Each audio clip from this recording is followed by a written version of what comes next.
नमस्कार, आप सुन रहे हैं परमहंस योगानंद जी द्वारा लिखी गई द ऑटोबायोग्राफी ऑफ अ योगी। इस एपिसोड में हम बात करेंगे इस ऑडियो बुक के 10वें प्रकरण की, जिसका नाम है अपने गुरु श्री युक्तेश्वर जी से मेरी भेंट। वह महापुरुष मुझे चुंबकीय ढंग से अपनी ओर खींच रहे हैं। इस विचार के मन में आते ही मैंने अपने थैले हबू के हाथ में थमा दिए। वह आश्चर्य से मेरे पांवों का नाच देख रहा था और अब वह खिलखिलाकर हंस पड़ा। तुम्हें क्या तकलीफ है?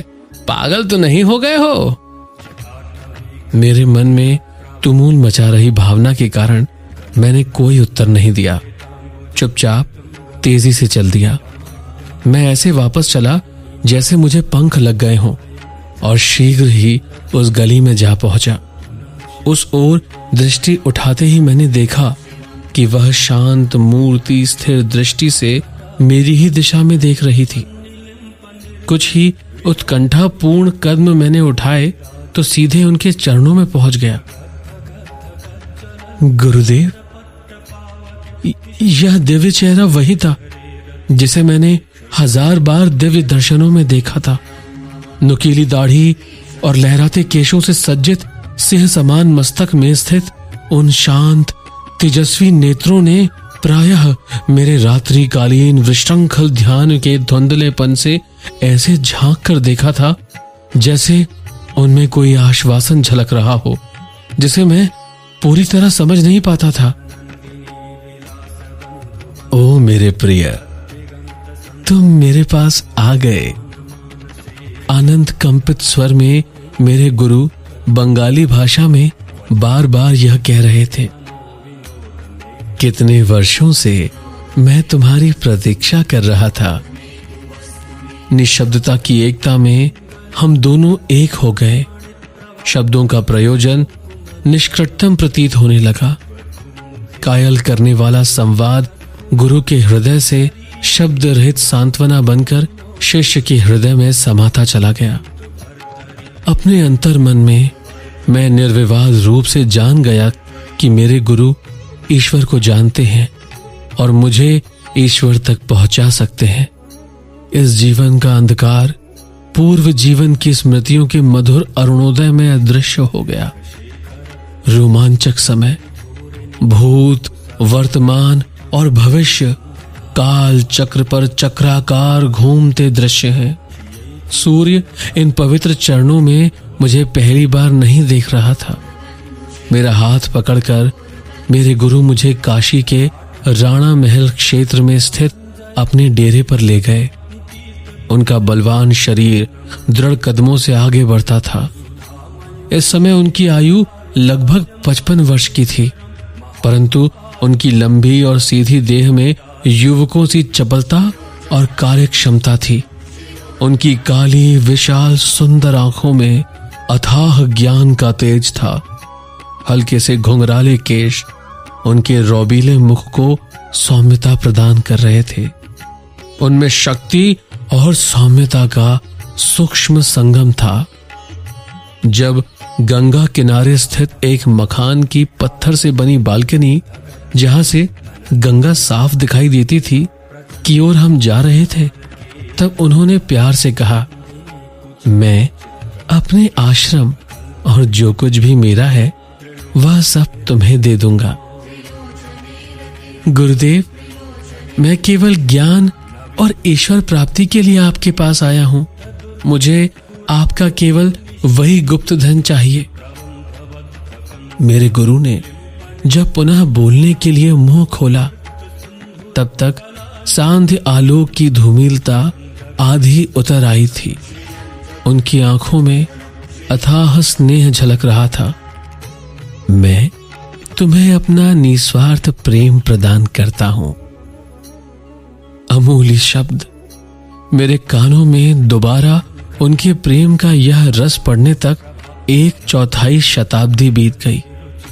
उनके होठ भावोत्कटता प्रकट करने में अनभिज्ञ थे। उनके सागर समान विशाल हृदय को मौन प्रिय था। क्या तुम भी मुझे वैसा ही निस्वार्थ प्रेम दोगे? वे शिशु सुलभ आशा के साथ मेरी ओर देख रहे थे। मैं आपसे सदा सर्वदा के लिए प्रेम करूंगा गुरुदेव। साधारण प्रेम स्वार्थी होता है। उसका मूल कामनाओं और तृप्तियों की दलदल में स्थित होता है। दिव्य प्रेम में कोई शर्त नहीं होती, कोई सीमा नहीं होती, कोई परिवर्तन नहीं होता। शुद्ध प्रेम के स्तंभनकारी स्पर्श से मानवीय हृदय में नित्य होने वाले परिवर्तन सदा के लिए रुक जाते हैं।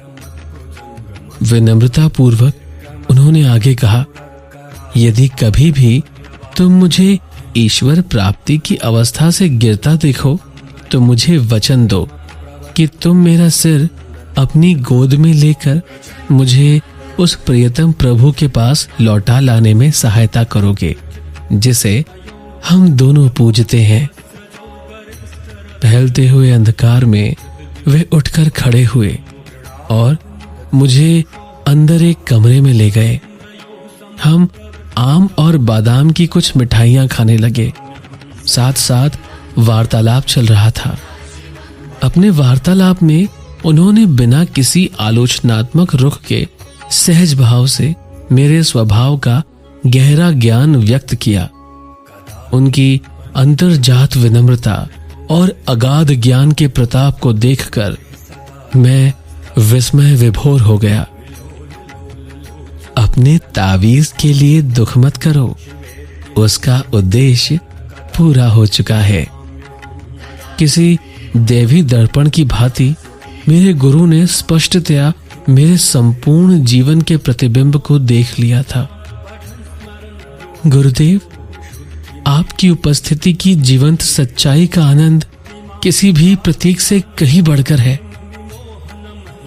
जहां तक आश्रम में तुम्हारी दुखद परिस्थिति का संबंध है तो उसमें परिवर्तन का समय आ गया है। मैंने अपने जीवन का कोई भी उल्लेख नहीं किया था। उसका कोई भी उल्लेख अब निरर्थक प्रतीत हो रहा था।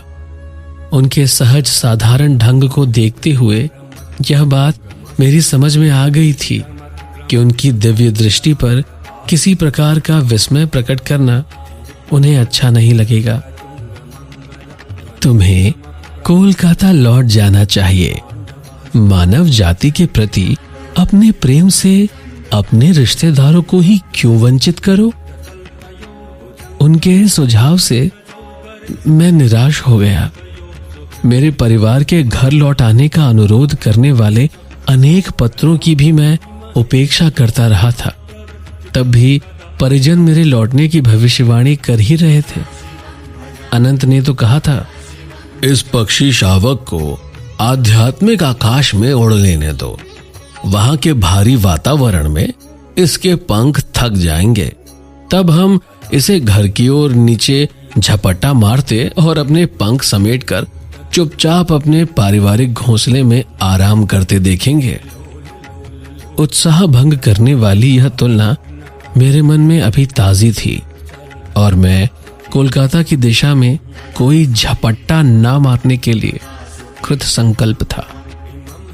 गुरुदेव, मैं लौटकर घर नहीं जाऊंगा, परंतु मैं आपके साथ कहीं भी आने के लिए तैयार हूं।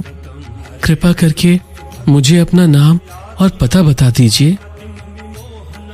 स्वामी श्री युक्तेश्वर गिरी। मेरा मुख्य आश्रम श्री रामपुर में रायघाट लेन में है। यहाँ मैं केवल थोड़े दिनों के लिए अपनी मां से मिलने आया हूं।